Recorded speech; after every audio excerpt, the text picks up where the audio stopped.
तो दोस्तों आज हम डिस्कस करेंगे कि आईपीओ एप्लीकेशन बैकएंड पे काम कैसे करता है। तो हम सिंपली बेसिकली अप्लाई कर देते हैं किसी भी ब्रोकर को, उसके बाद हमें पता नहीं होता। हम सीधे जाके एप्लीकेशन नंबर से चेक करते हैं या फिर अगर आप पेटीएम मनी प्लेटफॉर्म यूज़ कर रहे हो तो वहाँ पे वो इंटरमीडिएट स्टेट्स भी दिखाते हैं। जैसे आपको दिखता होगा submitted, pending, mandate, pending, mandate accepted, application successful, allotment successful. तो ये काफ़ी सारे स्टेट्स दिखाते हैं। मोस्ट ऑफ द ब्रोकर्स ये सब नहीं दिखाते। आप सिंपली अप्लाई करो और आपको जो एप्लीकेशन नंबर मिल जाएगा वो खुद से चेक कर लेना। बैकएंड पे क्या हुआ वो पता नहीं चलता, कभी कभी फेल भी होता तो पता नहीं चलता। तो बेसिकली मैं पेटीएम मनी का प्रोसेस एक्सप्लेन कर रहा हूँ which is similar for everybody. सबके लिए सेम है। पेटीएम मनी उसको दिखा देती है, बाकी दिखाते नहीं है। अब इसे समझना ज़रूरी क्यों है? क्योंकि जब कई बार एक्सचेंज में गड़बड़ होती है, या कहीं बीच के स्टेप्स में गड़बड़ी होती है तो हमें सबको लगता है ब्रोकर में प्रॉब्लम है। But most of the cases में एक्सचेंज या और अदर सिस्टम्स जो जिनको एक्सचेंज कॉन्टैक्ट करती है आईपीओ के लिए, उनमें कहीं प्रॉब्लम होता है। तो इसको समझ लेने से पैनिक जो है बेसिकली उस टाइम पे वो कम होगा। तो हम पैनिक नहीं करेंगे। अगर हमें पता है कि क्या क्या क्या प्रॉब्लम्स हैं तो पैनिक नहीं होगा, क्योंकि पैसे सेफ़ हैं। पैसे जो यूपीआई से ब्लॉक होते हैं आसबा के फैसिलिटी के through, those are safe. But process समझने से आपका वो डर चला जाएगा। तो चलिए स्टार्ट करते हैं।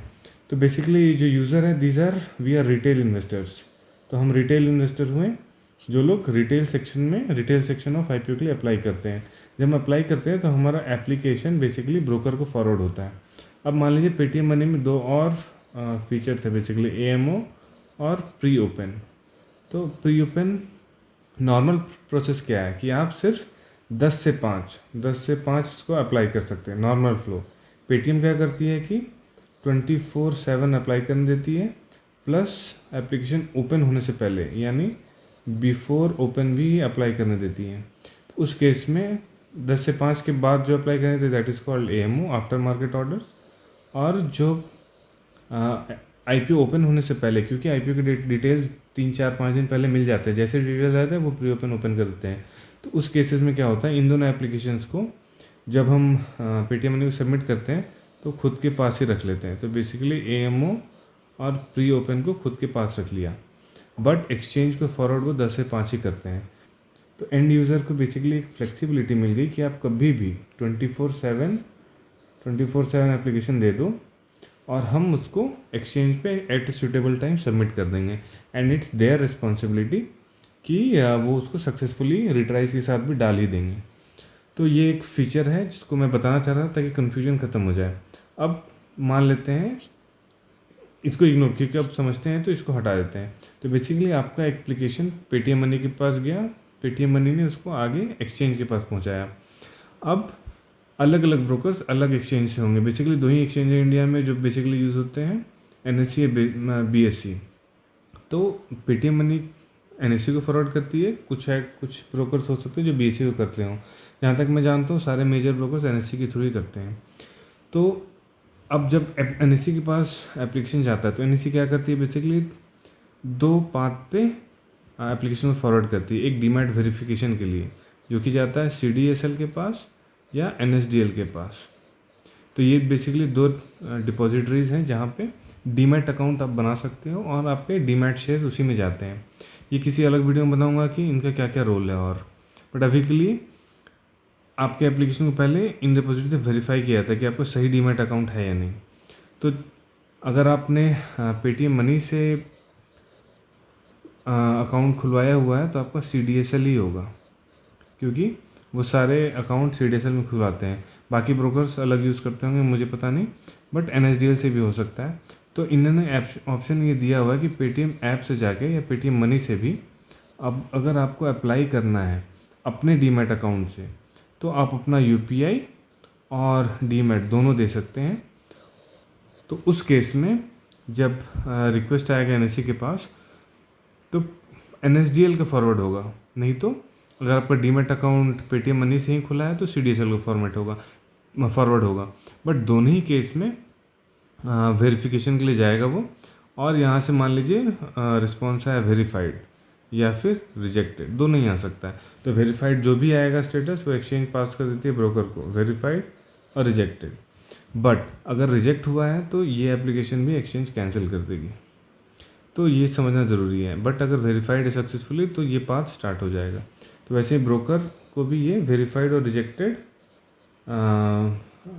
ब्रोकर को वेरीफाइड रिजेक्टेड पास कर दी एक्सचेंज, बट जो ब्रोकर है पेटीएम मनी वो दिखाती है इसको मैंडेट पेंडिंग में,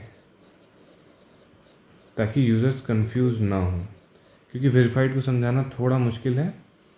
तो इसलिए सीधे सीधे वो मैंडेट पेंडिंग दिखा देती है, क्योंकि अगर आपका सक्सेसफुल हो गया है तो आपका यूपीआई प्रोसेस स्टार्ट हो ही गया है। दैट इज़ वाई ये सही भी है, गलत नहीं है। बाकी ब्रोकर्स इसको नहीं दिखाते हैं, तो ये सब आपको पता भी नहीं चलेगा कि बैकएंड पे हो क्या रहा है।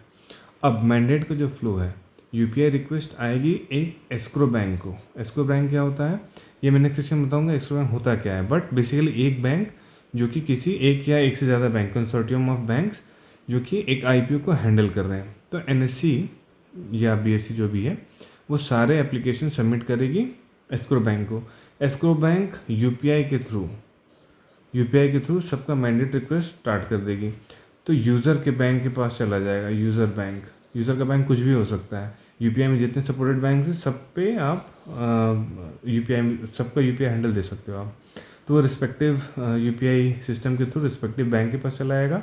बैंक आपको अपने ऐप या उनका वेब एप्लीकेशन जो भी है उस पर मैंडेट रिक्वेस्ट भेज देगी कि आप मैंडेट एक्सेप्ट कर लो। अगर आपने एक्सेप्ट कर लिया है या फिर रिजेक्ट भी किया है तो दोनों ही रिक्वेस्ट वापस से बैंक को चले जाएंगे, बैंक से वापस एस्क्रो बैंक को, और मतलब रिजेक्टेड या एक्सेप्टेड, और वो वापस चला जाएगा एक्सचेंज को, रिजेक्टेड या एक्सेप्टेड, मतलब मैंडेट लिख लेते हैं।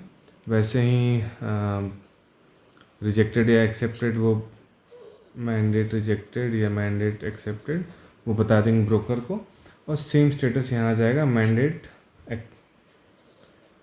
एक्सेप्टेड वो दिखाते नहीं है, बेसिकली एप्लीकेशन सक्सेसफुल दिखाते हैं, ऐप सक्सेसफुल, या फिर वो दिखाएंगे मैंडेट रिजेक्टेड अगर फेलियर हुआ तो ये होता है बेसिकली टोटल फ्लो।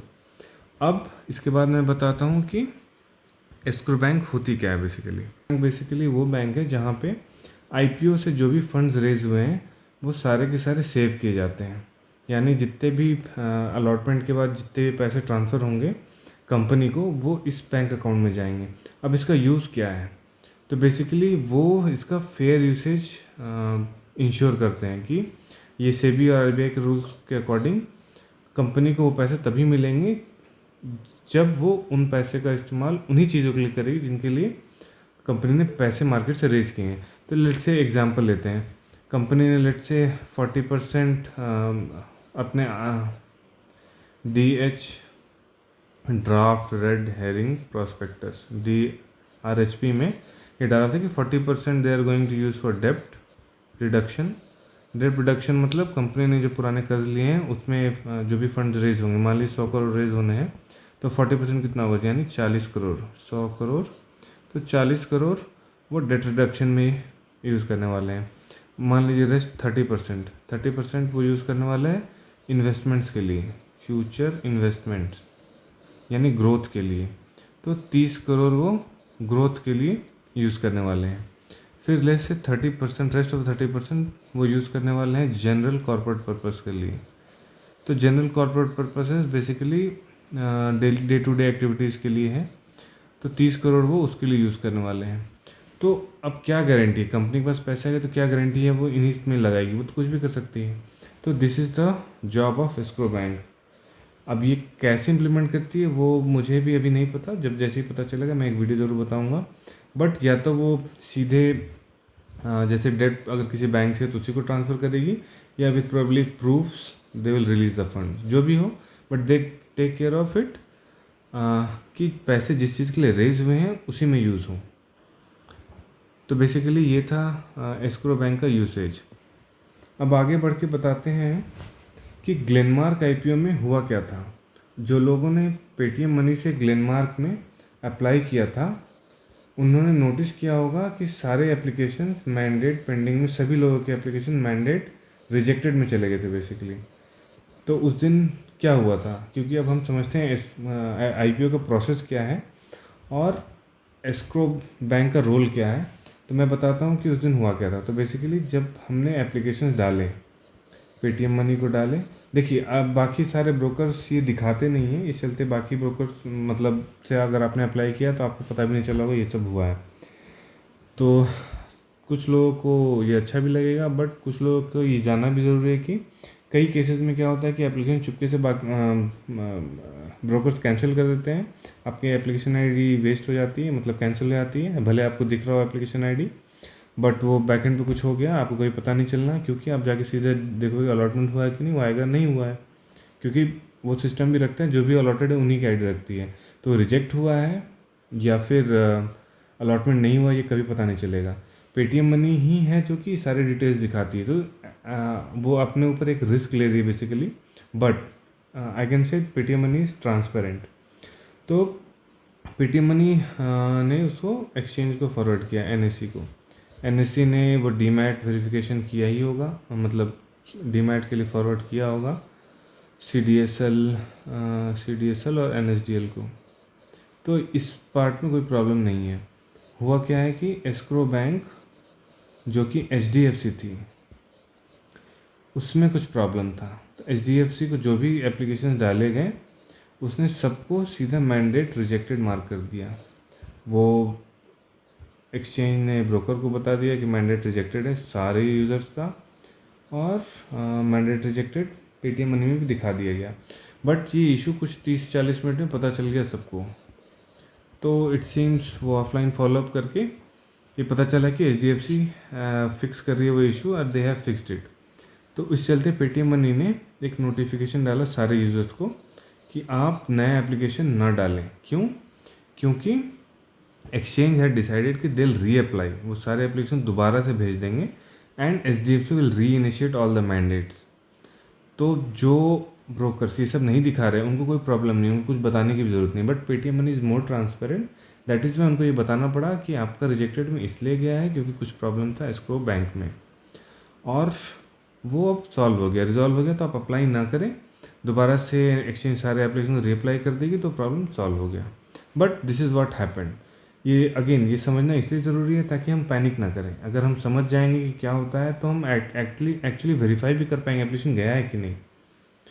अगर इस केस में कुछ होता, मतलब 1-2 लोगों का एप्लीकेशन ऐसे ही कैंसिल हो जा रहा है, बट उन्हें कभी किसी दूसरे ब्रोकर को पता भी नहीं चलेगा उनका एप्लीकेशन सक्सेसफुल हुआ है या नहीं। ऑल्दो आप सेबी को कंप्लेन कर सकते हैं and SEBI will get you that logs from that broker. वो ब्रोकर से वो आपको लॉग्स निकाल के दिखा सकते हैं आपको कि सबमिट हुआ है कि नहीं, but that is a long process. It's better to be on a transparent system, मतलब पेटीएम मनी से ट्रांसपेरेंट सिस्टम होने से आपको एक्जैक्टली पता चलता है एप्लीकेशन सबमिट तो हुआ था और एक्चुअली में मेरा अलॉटमेंट नहीं मिला या अलॉटमेंट मिला। तो मैं तो सजेस्ट करूँगा पेटीएम मनी ज़रूर यूज़ करें, बट उस दिन ग्लेनमार्क में ये प्रॉब्लम हुआ था, तो आगे भी कभी हो तो पैनिक ना करें। तो बेसिकली आज के लिए आईपीओ के लिए इतना ही।